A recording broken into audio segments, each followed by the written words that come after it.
Hello, everyone, and welcome to another Capes and Lunatics Creator Corner. I am Phil, and with me today is Ben Torres, who I don't know. Usually, I'm like, okay, this is a comic book artist, this is a writer or whoever, but you have how many titles to your name, sir? I'd just like to say that I am a creative director for the most part. Okay. So that encompasses like a wide variety of Yes, jobs. yes. Okay. Yeah, we're gonna jump into all that because Okay, great. there's so much I don't know. But I always try to start off with people. I was trying to ask, when did you first know that you were like an artist or you had artistic talent? 4 years old. Okay. I was four. My older brother was a huge John Romita Sr. fan and a huge Jack Kirby fan. So I would sneak into his room and look at all his comic books. And it's traced a lot of Kirby, Ditko, Romita, love Romita, and Jim Mooney. He's an unsung hero, Jim Mooney. But I love those guys growing up, and figured I would want to do this one day. That's awesome. That also answers another question. I was gonna be like, when did you discover comics? But I guess the same, 4 years old. Yeah, no, my brother Ferdinand, he is a really great artist, just really a great artist, and his style was reminiscent of Steve Ditko, and he just never pursued it. But his work gave me the hope and the possibility that I could one day pursue it. It's interesting you say 4 years old because I have a 4-year-old son. How did you start? Did you put did you just sit down with a pen and paper or crayons or? My first drawing was a Spider-Man. My mother, she just kept it. I did 3 drawings. One was Spider-Man, one was Superman, one was the Incredible Hulk. Nice. And the Spider-Man was based off of Steve Ditko. The Superman was based off of Kurt Swan, and the Incredible Hulk was actually based off of Steve Ditko's Incredible Hulk. So are you a fan of both Marvel and DC? Yeah. I'm more of a Marvel guy, but yeah. My mother kept those pictures for years, man. She kept them for years, so that's the only reason why I can recall. And it must have been surreal. I mean, I just read your Kingpin series. I tore through that. I mean, I love the art on that. Oh, thank you. It was a bit of a challenge, but thank you. Well, why do you say a challenge? All of my stuff is real gritty, and I love Frank Miller. I make no apologies about Frank Miller. Make no apologies about John Romita Jr.'s influence in my work or Jack Kirby's work. It was a little different to go softer. It was a little different to just focus on the female in the story. Because I wanted to do like Kingpin. I'm thinking he's just going to be ultimate Humphrey Bogart or Sidney Greenstreet gangster, And the story by Matthew, which is a good story, ended up focusing on Sarah Dewey's alcoholism and her descent into the Kingpin world. But yeah, so that was challenging. That was challenging. Yeah, I definitely could tell the Frank Miller influence there. I'm sure it's different with like every writer, but like, do you get like different input from different writers, or some are just like, okay, I need a fight scene on this page, and they just let you go to town, or others just like really detail, or be like, okay, I need a right punch on on the second panel, and yeah, sometimes they're really detailed. I don't do well with the detailed stuff, but like I work with Roger McKenzie. We're doing some stuff for Charlton Comics right now with our own creation, and we just talk it over, and he says, "Hey, I kind of want this," and I'm like, "Okay, cool, let's do that." Marvel was a little different. It wasn't as spelled out, but it was more spelled out than what I'm used to. Was it a little intimidating too because you have been a fan your whole entire life, and all of a sudden you're creating Marvel comics? No, no, No. no. I work with Marvel. I worked with the Marvel license for, oh my goodness, 15, 16 years as a product designer. So I was on a lot of the Spider-Man 1, 2, 3 movie stuff with Tobey Maguire and some of the Andrew Garfield movies. I designed quite a few of those things. All right, well, let's jump into that. Okay, cool. What did you design? What did you design? Toys, or was it like Toys. promotional? Okay. Toys. Yeah, Spider-Man 1, Spider-Man 2, Spider-Man 3, all the Tobey Maguire movies. I designed a good portion of those Spider-Man villain, the Spider-Man action figures and the villain action figures. And I believe, Spectacular Spider-Man, I did the first wave of figures for that first year. And so just doing and I work with some of the people that work with Marvel Comics, and so it wasn't that big of a deal. It wasn't that big of a deal to me. But so I know nothing about the design process. So did they Okay. come to you before the movie comes out? And I'm like, do you get like pictures and do Oh yeah. you get like so you get all the information before any of the rest of us? Yeah, like for Spider-Man 3, people didn't like that movie. I liked it. I liked it just fine. I thought it was actually better than the Garfield movies. But the first time I saw Venom, blown away. Just the concept designs and then the initial costume designs. It ended up changing in the final film, but yeah, it was pretty cool. That's the part I like about the toy design aspect. You get to see all the stuff before anybody else. Oh, that's nice. Do you have to sign like a bunch of non-disclosure agreements and stuff? Yeah, you sign your life away, man. Oh yeah, I'm sure now with Disney owning Marvel, I'm sure now they're really Yeah. You really sign your life away, and you can't talk about anything really for years, and sometimes you can't post a lot of the work that you've actually done. No. Yeah, like I said, I know nothing about the process. Like, how long does it, and like, how detailed is it to like design one of these figures? It's a lot of work.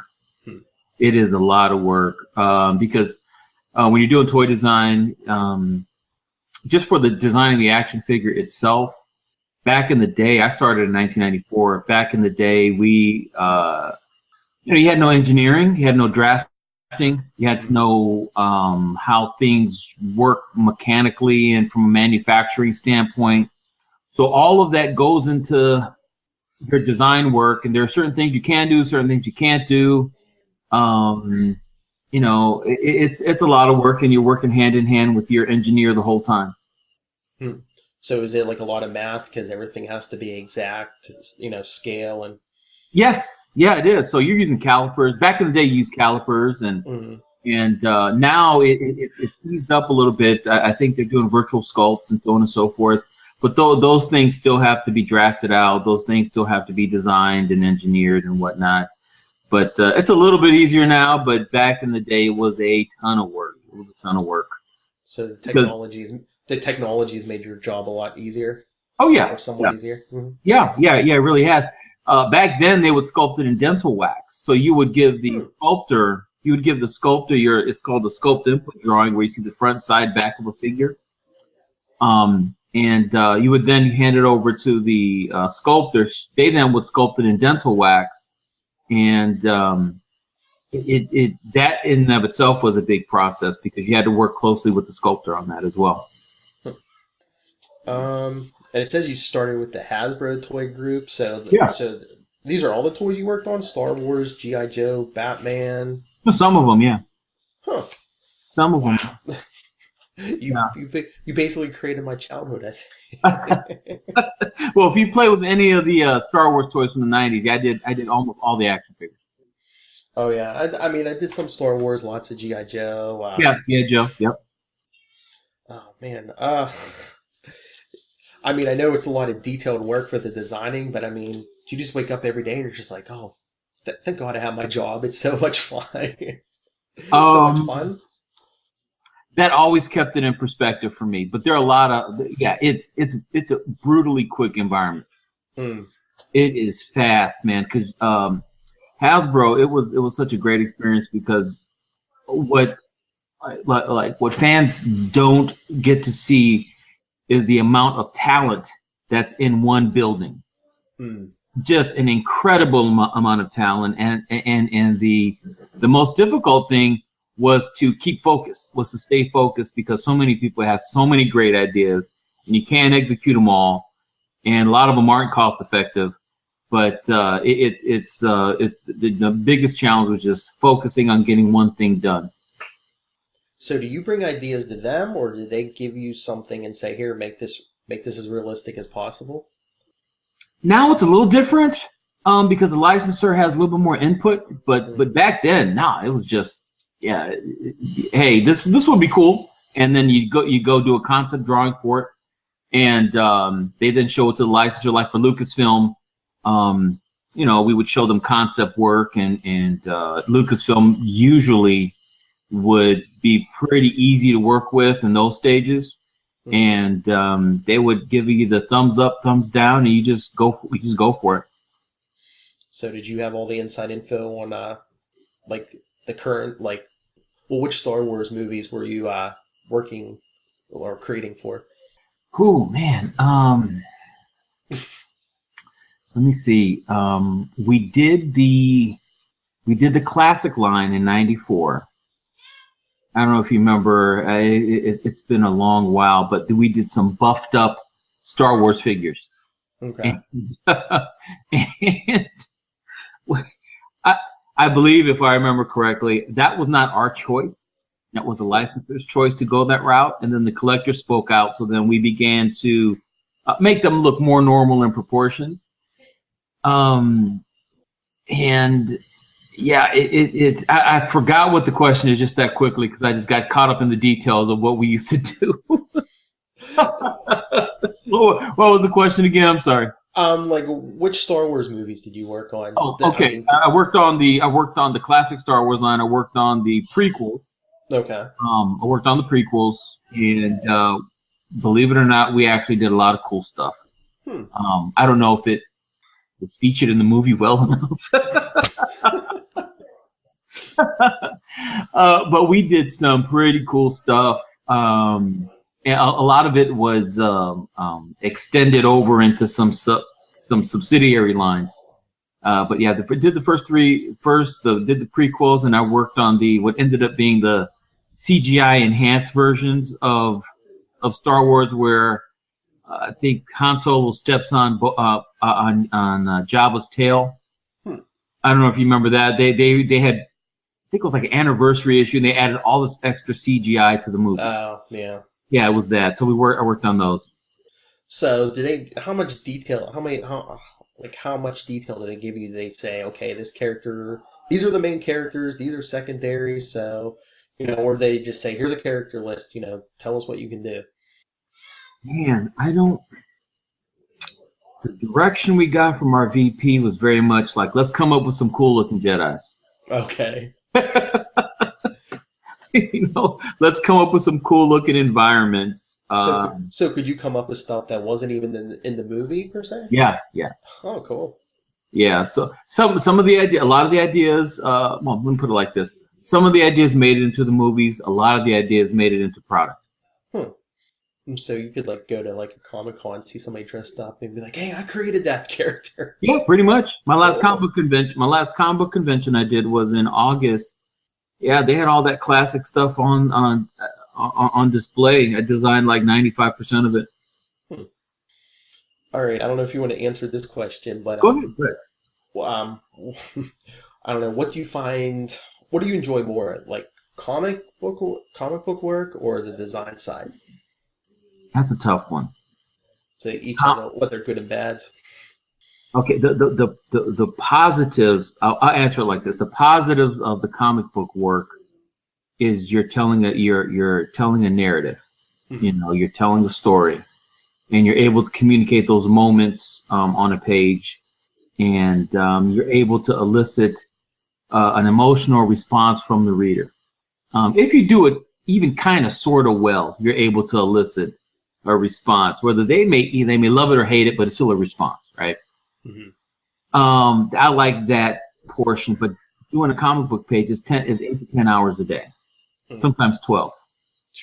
And you're glued to your desk the whole time, and there's a brutal deadline that you have to meet, and because you're supposed to get like 3 pages done every like 2.5 days, something like that. And that's a lot of work. Oh yeah. Yeah, if you're not doing splash pages, you know. Whereas the toy design, what I love about the toy design is you go from an idea to execution to gets on the shelf, and then people play with it, and then that becomes part of their memory. You know, like you had said earlier that, you know, I contributed to your childhood. That to me, for me to hear that, that's awesome. That's awesome. You know, so they both have their strengths. They both have some challenges. For me, the challenge for the comic book work is maybe you get a script you just really don't like. Or it's done in such a way where it's not compelling, you know, and then you have to go to the writer and say, well, I think, you know, this is what I'm thinking for the layout. And you don't want to say, well, the way you wrote it is kind of static and boring. The reader needs to be engaged. And I'm like old school Marvel, man. If you look at old school Marvel pages, there's action. There's a mini narrative on each page. You know, and you begin with something on the first panel, then there's something that happens in the middle, then there's an end, and then you want to turn the page. A lot of that's missing from today's comic books. And that's I get it. I get that, you know, but I'm just old school Marvel. Oh, I love that Kingpin book. Honestly, I was like, wait, there might not be that much action. I was like, I don't know, but I bought the trade. I tore through the whole thing in like one sitting. I was like, okay, what happens next? What happens next? And I was honestly shocked. I was like, wow, I didn't really enjoy this. Yeah, and I loved it. Really, thank you, man. Yes. Thank you. It was a challenge, man, because I'm looking at the pages and I'm getting the script in, and there's not a lot of action here, you know. Yeah, you're like, I want Daredevil and Kingpin, you know, free for all. Yeah. And some people, Matthew, I want to just be clear. Matthew wrote a great story. The dialogue crackled, and it was really a well done story. My concern was just the action. I just didn't want it to be a lot of talking heads, so I tried to vary it up a little bit. Some people felt as though it was quote unquote clickbait, that the covers didn't match the story. But I wasn't in charge of that, so that's not my concern. I mean, I don't think they were misleading. I mean, I don't think so either. But you know, fans are fans, man. They're you know, opinions vary. But I mean, all true fans know, you know, what Wilson Fisk is like, and even still halfway through the story, I'm like, wait, has he turned over a new leaf? I'm like, no, wait, it can't be. But wait, is it? Yeah, it was a great story. Yeah, he cast. What I liked about it was that he cast a large ominous shadow over the story without really being in the story. So some people liked it, some people didn't like it. I thought it was for what we wanted to do. I thought it worked. Oh yeah, it definitely did. You know, because she's in a desperate situation, and you know, she's like reduced to writing about boxing, right? But hey, everyone seemed to like it. I mean, yeah. And he comes along and he doesn't just, he manipulates her, but in such a way where it's realistic. Oh yeah, very realistic. It's like, you know, if you're at the end of your rope and someone offers you, you know, all this money, you're like, oh, well, he's a bad man, but hey. Yeah. Like I think there was one panel that I really liked, where she's laying on the sofa and she's looking at this check for like $5,000, I think. Now, if you know, like New York, right, that's not a whole lot of money, you know. but I thought it was the right amount for her to bite. And I was thinking, if somebody's down on their luck, that would seem like a ton of cash to them, to start over and begin really thinking about what the possibilities of their life would be. But I thought he was appropriately evil in the story. Oh yeah, and I mean, I love your art. I mean, you could tell, just the details, like when I mean, spoilers, but when Daredevil comes to her apartment and the window's open, you have like the snow blowing into the window. I'm just like, yeah, other artists, they'd probably just, you'd see some snow outside, but yeah, the wind's blowing, the snow's coming in. I mean, I'm like, wow. I'm like, the detail, yeah. Thank you. I was trying to do Sin City. I think that's why they hired me, because I'd done some Sin City type stuff before. And then when Matthew Boyd did the colors, I'm like, I have to add more detail, because the colors were just, man, he killed it on the colors. He just killed it. And we had talked before, and he had sent me some variations on how he wanted to color it. I couldn't decide, because they were all beautiful. But is there But yeah, I loved it. I'd love to see more of your work for like Marvel. Is there any character you've never got a chance to work on you'd love to work on? A team or a solo boy? In comic book? Yeah. Spider-Man and Batman. Yeah, there you go. Yeah. Now, I've worked on Batman as a product line for a good 10 years. And Spider-Man for a good 10 years. But I've never done them in a comic book, though. I'd love like, if you're familiar with Hasbro's 100... I think they're probably at the 300 Batman now. I designed a lot of that early stuff. Okay. See, that would make sense to get the artist. I mean, yeah, it's for the, designing, but I mean, you've drawn how many different Batman, sketches and Spider-Man? Seems like oh my God. Choice. We did so much concept work, like for Batman Beyond before it was a TV show. Oh. My goodness, some of the other Batman movies. So I was in Batman's world for a good 10 years. And after I left Hasbro, I just was thinking I don't ever have to work on Batman ever again.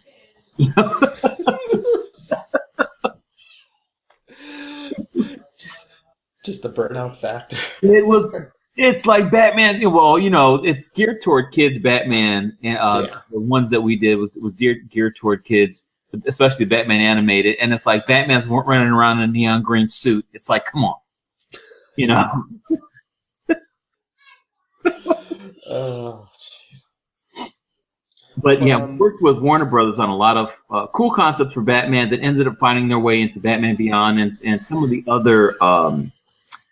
Like Elseworld stories I found out later. Okay.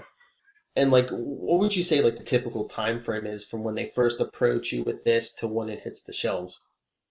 For toys? Yeah. You got a year. You have a year. So let's say like in January they want to get something out for Christmas. So we're working on Christmas in January of that year. And you do the concept work. You do hundreds of concept works for a toy. So you generate hundreds of designs, and then it has to go through the process of executive approval, licensor approval, changes, sculpting, production, manufacturing, and so on and so forth. Packaging is the real limiter, because some people think they know what they want, other people don't know what they want, and that can hold it up. And then you want to be ready to ship by, I believe, end of October nowadays. So you have about a year to get it all out the door. And do they come back to you every so often and say, "Oh, can you change this? Can you, can we tweak this?" Or what do you mean every so often? All the time. All the time. All the time. That's built into it. Like if there were no changes, you can get it done in 4 months. That's what I figured. Yeah, you can get it done in 4 months. But yeah, that happens all the time. There's a thing called running changes. So there's a running change after some, maybe usually it's some executive or some marketer person who says, hey, what if we make Batman 2 shades darker? You know, and so you do a running change on that. Happens all the time. And is it all like do you do everything on the computer now, or do you still draw by hand, or? Oh, it's all digital. It's okay. Yeah, sculpting is digital now. The sculpting that they do, I really prefer the old way, but because you get better detail and you get better variations. I mean, it doesn't look like it's even though it's manufactured, it looks organic, you know, as opposed to having what it's called an SLA, as opposed to having an SLA model, which is it's a brittle plastic that they manufacture off of. Interesting. Yeah, like I said, I knew nothing about this process. Oh, it's pretty cool. It is pretty cool, sure. especially when you get the they're called the first prototypes in. Where you know, some of the where they're molded in different colors just to see how it would look, you know, as a final produced item. And so you have Batman with one blue arm, one green arm, one, you know, red leg or something like that. And apparently those are really valuable on the secondary market. Oh yeah, probably, because there's probably only like a handful maybe in existence. Yeah. And most people never see them. Oh yeah, I'm sure. Yeah, probably retired right now. Yeah, like I had a friend tell me this weekend that he was at a comic book convention. His name is Aaron Archer. He's like huge with Transformers. He's like the face of Transformers. And he was telling me he was viewing someone's collection, and they were asking him some questions about why is Optimus Prime in a G.I. Joe box or something like that. And it's because they just do it for an initial fit. So if you ever get your hands on one of those things, those are rare. Like if you see that, those are rare. That's money in the bank. So you don't have to like those don't get destroyed after the product hits the shelves and stuff. Some of it does. Some of it does. A lot of it doesn't, because it's just laying around in factories over in Asia. So you're probably like everyone's best friend. Everyone's like, hey, can you find some samples of something that's coming out? Or... I used to be, yes, I used to be. But I mean, you and your friends are. You probably driving people to comics too, because like you were saying about the Transformers. That's how I got into comics. I read the original Well, I was watching back in the '80s. I watched that original Transformers cartoon. Then I got the Marvel comics, and then that transitioned into other Marvel comics. So it's like, yeah, don't sell yourself short. You're probably selling some comics too, especially now that they have like Star Wars comics. And yeah. We did a concept on when I was working on Star Wars. We did a manga version of Star Wars. I thought it was really cool. It did end up coming out like maybe 8-9 years after my initial proposal, but it was pretty cool, man. We had I think Joe Madureira, I think that's how I pronounce his name. Huge gamer now. He did some killer Darth Vader concept art. Killer stuff, man. And you were talking about packaging before. Do you do the art for packaging, or are you just the actual figures? And the way that I ended up working there, everybody did it differently. The way I ended up working, because I wanted continuity, was I would design the action figure. I would do all the manufacturing stuff on it, and then I would give the packaging department just a concept of what I think it should look like. And then from there would be discussion with the marketer to get an overall unified look to the line. But yeah, I would normally propose ideas at Hasbro, but as a freelancer, as like Jack Pacific, Mattel, that kind of thing. Yeah, I just, this is what I want it to look like, and either they say yay or nay. And I see something on here about like Toys R Us, Target, and Walmart. So did you have to present to the different stores and stuff? Yeah, that was a pain, man. That was, oh my gosh. I mean, I mean, they don't just like jump up. They don't just jump up immediately if you say, "Oh, I got new Spider-Man or new Batman or new Star Wars." Oh my gosh, man! Though I wouldn't wish those. They're called line presentations, Hmm. and it essentially is you up there trying to describe to a bunch of people who are just worried about the bottom line numbers and their Hmm. bonuses, right? And you're trying to describe to them what makes this product good, what makes this line good, what makes this line compelling, so on and so forth.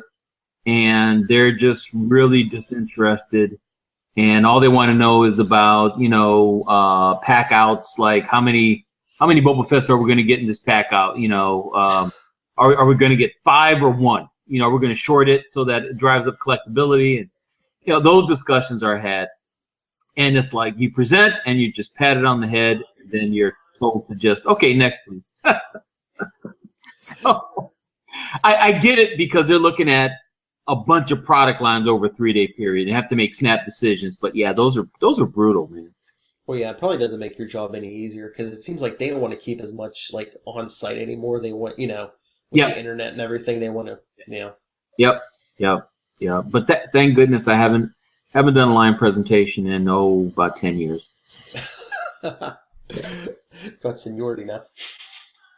Yeah, well, it's I just as a freelancer, you go in and you help the people. Like at Jack Pacific, you go in and you help the people present. This is how you should present it. This is what you should say. These are some real hot button words, so to speak, Hmm. on to get people's attention so that they can buy into it.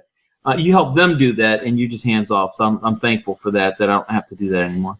Well, that's what I thought. Like even like like the big companies, I thought they would have like salespeople who did that, and the creators never got to do that. But I some of it's changed, but when I was doing it, when I was at Hasbro, no, the creatives had to do it along with the marketer.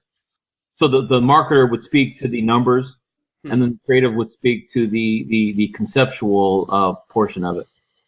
And especially like the only presentations I would love for the people on the quote unquote outside to see would be a Nerf presentation. Those were a lot of fun. Those were a ton of fun. Always a Nerf fight. The Nerf designers were just insane. They were just hysterical people, and they would even shoot the owner a couple of times with them. Lot of fun. did you ever get to design anything for Nerve? Yeah. Just designed. I was freelance work, third party. So it was like maybe 10 years ago. Yeah, Nerf Tonka. Yeah, it's sweet. It was when you worked at Hasbro. At the time, Hasbro was the largest children's entertainment company in the world. So you interface with a bunch of stuff, man. It was just coming through your desk at rapid fire pace, and you're just creating on a very high level every single day. So doing comic books, that's a slower pace. Mm-hmm. So that's an adjustment too. So comics, it's like you have to slow down, take your time, get all that detail. But meanwhile, the toy design, it's like get it out, and still have the detail. Yeah, and still have all the detail and that kind of thing. So it's in one sense, doing comics is more of a luxury with your time because you can actually sit and noodle things and really mess around with panel layouts and perspective and those kinds of things and character design and whatnot. Toys is rapid fire. And like these days, are they always looking for the next big thing in toys? Like has to have more articulation. Or just has to get more realistic. Yeah. They did it back then too. Like our main competition was Saban and their Power Rangers at the time. And Spawn, like Todd McFarlane came to us, presented to us, and I was like, we need to jump on this, man. This thing is cool. And they said nope. And so he started his own company and he sold it in with relative ease, and only because the Toys R Us buyer was a fan of Spawn. Okay. And so, and Todd didn't have any toys, any prototypes or anything like that. He just had cutout figures on a blister card, and that's how he built it. I say more power to him, you know, more power to him. He does beautiful stuff. And then all of us toy designers looked at the stuff he was doing and said, that's what we want to do. And then we would use his product as an example of what could be done. So he kind of helped the industry evolve a little bit. Total innovator.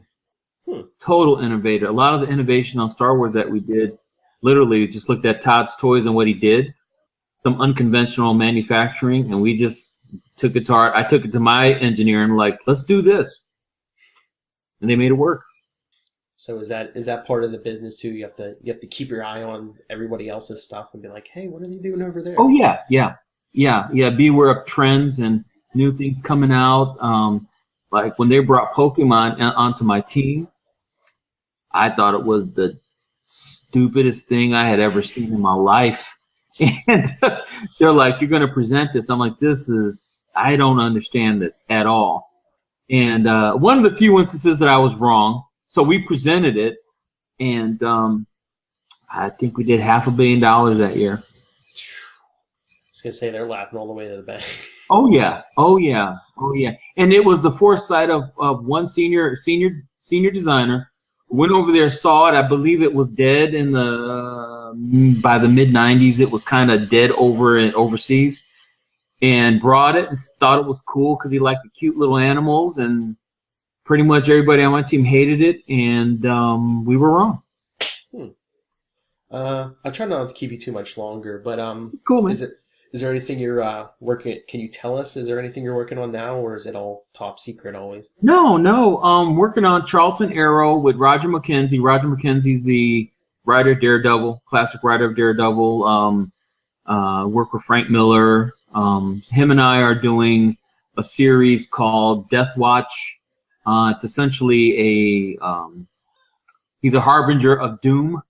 And he's targeting the gangster world in the 1950s.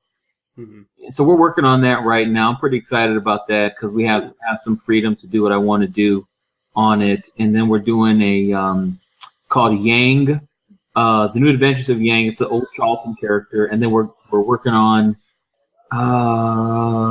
this thing called Ink. It's a for lack of a better description, it's a mutant version of the Black Widow. Interesting. So yeah, that's those books are I think our first story is out on the shelf 2 weeks ago, I think. Is it, I don't want to say better, but do you enjoy working on those more than say Daredevil or Kingpin for Marvel? Is there more creative freedom? Yes, on independent stuff, you're always going to have more creative freedom, and on the licensed stuff, like on the like Daredevil, there's strict rules. There's really strict rules. So the Daredevil issue that I did last year, in the annual, I kept giving him a white cane that curved at the top. Yeah, it was like I committed a murder or something. They. Four paragraphs, right? 4 paragraphs of why Daredevil's cane is not curved anymore. I'm like, but yeah, there's rules. There's rules. That you have to follow, and rightly so. You want that continuity in there. Yeah, I mean, I've talked to other people and asked this question. Do you when you work on a Daredevil? Do you get extra attention and extra notes because he is now on Netflix and and even from a product standpoint, yes, you get that even more so. So the comic books, you get a lot of notes and you get a lot of guidelines. When you're doing product, you get pages of what you cannot do and situations that you cannot put them in, like product wise, Daredevil shouldn't be swinging like Spider-Man, like his knee shouldn't be, his knees shouldn't be positioned the way Spider-Man's knees are, those kinds of things. I get it. Sounds silly, but I get it. I get it. Yeah, I don't get put it. him like that Todd McFarlane Spider-Man. Yeah. Right. Well, in the Daredevil movie, the first one with Ben Affleck, Hmm. they wanted to change Daredevil's color because they thought they were going to be confused with Spider-Man, the Tobey Maguire movies that were out then. Hmm. So the director's like, he's Daredevil, he's red.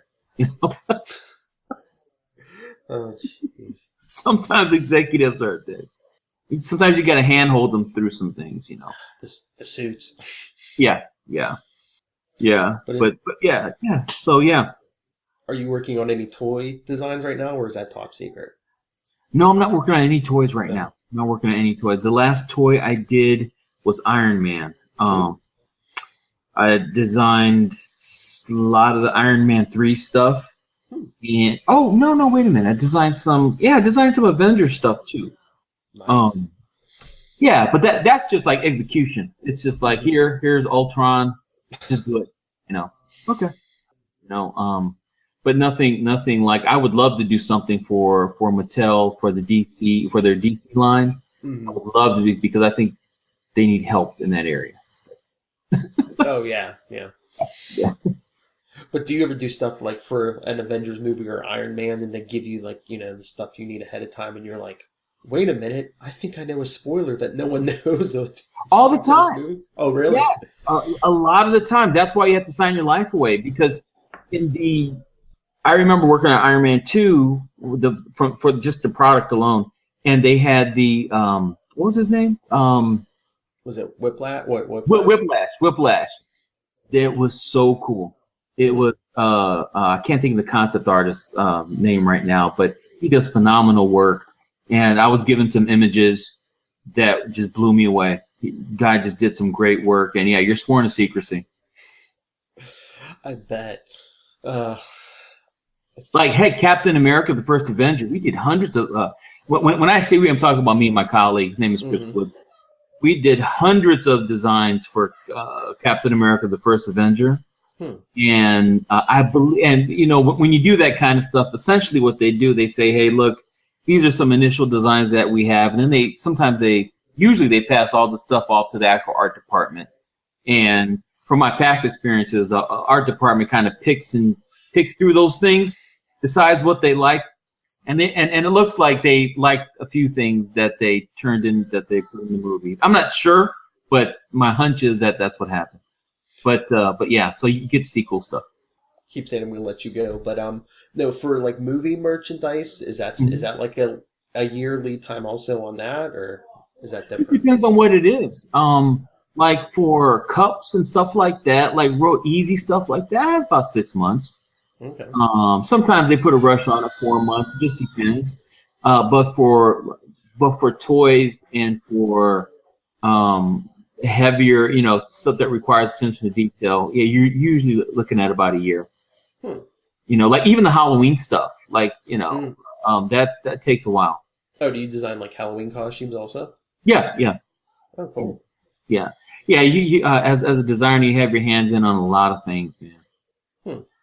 It seems scattered to the person that doesn't do it for a living, but for a designer, it makes all the sense. It makes all the sense in the world. It just seems weird because I'm like, there would be like a clothing design, someone who deals in like clothing do that. Well, if you look at a lot of people from in those industries, they all have similar backgrounds: industrial design or fine arts or something like that. So, and it all overlaps. It all overlaps in some way, shape, or form. Well, I guess you're not physically. I mean, you're coming up with the designs. You're not physically creating like the merchandise, right? No, at my stage right now, I'm just an idea generator. Okay. So that makes sense with the costumes and stuff. Yeah. Yeah. Before I was more hands-on. I used to oversee factories in China. I used to have to be more hands-on that way. But now it's just me coming up with ideas, pretty much. That is cool. And that's a lot better than going to factories in China. Oh, I'm sure. Sit at your desk, email them some designs. Yep. I'm sure it's a lot better. Yep. Well, But yeah, thank you for your time. Oh, no problem, man. I Can't, had can't fun. believe we talked as long as I kept you as long as I did. Oh no, you're fine, man. You're fine. But did I see you're going to be on? Are you going to be part of the Southgate Marathon? Or are you going to be talking to a Lil from League of Geeks? Yes, I didn't know that until I got a bunch of Twitter notifications. Well, okay, that's right. I forgot about Oh yeah, you'll love a Lil. He's funny and huge toy collector. it. Really? Oh yeah, you're. I'm sure. I mean, you think I'm kissing your butt? Yeah, he's a big. I mean, he has a room in his house that's just Get out filled of with here. a man cave. Is just filled with like shelves and shelves of toys. Yeah. Wow. That's cool. That's cool, man. That is cool. Yeah, no, I'm a total fan of what I do. I'm not my stuff in particular, but the stuff that I work on, Hmm. I am a fan of it. So, like to be able to work on Daredevil as a comic book, I was floored when they just called me out of the blue. I was floored. I had no intention on doing comic books ever again. Um, and then I was floored when they asked me to do the Kingpin. It was like one right after another, and just it's totally humbling, because I wasn't even looking for it, and there's better artists out there than I am, and just totally humbled by it, and just thankful for the opportunity. It was like a bucket list thing for me, to say that I actually illustrated a Marvel comic book. Oh, I mean, don't downplay your art. I mean, your artwork is great. I'd love to see you on any of these like street level characters. Oh, thank you, thank you, thank you, thank you, thank you. I just, some of these guys out there right now are incredible. They're just Hmm. incredible, man, and their mastery of the software, their mastery of the digital tools that they have. I am a total fan. I'm just a total fan. I study their work all the time. Like the guy that did layouts for me in issue 3, Mark Laming. That guy's brilliant, man. I think he's doing Star Wars for, I think, Marvel right now. Just unbelievable artist. I learned so much just looking at his layouts and whatnot. So, That is awesome, and I had the perfect idea for your gritty style. Put Ben on the Punisher. oh, I would love to do that. I would love to do that. I think I, it'd be a I did perfect some fit. Punisher concept art for some animated Spider-Man show a couple of years ago, Hmm. and it was just a privilege just to do the concept art. Love the Punisher though, yeah. Yeah, I would love to see that. But all right, like I said, I've taken enough of your time, Mr. Ben Torres. For me and all the fans, thank Oh, you. man, you're welcome. It was my pleasure, my pleasure. And I'm sure between toys and comics, all of us have touched some of your products. Well, thank you, man. Thank you for the opportunity. Thank you for the time. And like anyone who comes on here, you're a friend of the show now. Anytime you need any promotion, just let me know. Okay, we'll do. We'll do. Thank you All so right. much. Thank you. All right. Have a good night. You too, man. You take care. You too. All right. Bye. Bye. All right, everyone. That was Ben Torres. Honestly, I started researching for this interview and got like I printed pages. I mean, that's what I said. This guy's done it all. I mean, in the kingdom of nerddom, he's like I said, he's designed all our childhood toys, comics. Um, but once again, thank you, Ben. And as I mentioned to him, there's two Southgate Media Group marathons coming up on October 7th. One is live at the Blue Box Cafe in Elgin, Illinois. The second will be right here on the Capes and Lunatics. It'll be all of our Capes and Lunatics shows, and it'll be some of our friends. Uh, Check it out. It's going to be like 13 hours. Free entertainment. Live to you. All you need is an internet connection, so check that out. And if you're a creator, I usually talk to comic creators, but I'm not picky. Like, Ben's a toy designer. He does comics too, but I'm willing to talk to any creator. Are you a singer? Come on. Anybody wants to do an interview, email me, nightwingpdp@gmail.com. On Twitter, I am at nightwingpdp. And for any of our Capes and Lunatics stuff, you can email us capesandlunatics@gmail.com. And we have our voicemail, 614-382-2737. That's 614-38-CAPES. And on Twitter, we are at Capes Lunatics. All right, another great conversation with another skilled, talented creator. Till next time, this is Phil for Creator Corner, well, the Capes and Lunatics Creator Corner. Good night.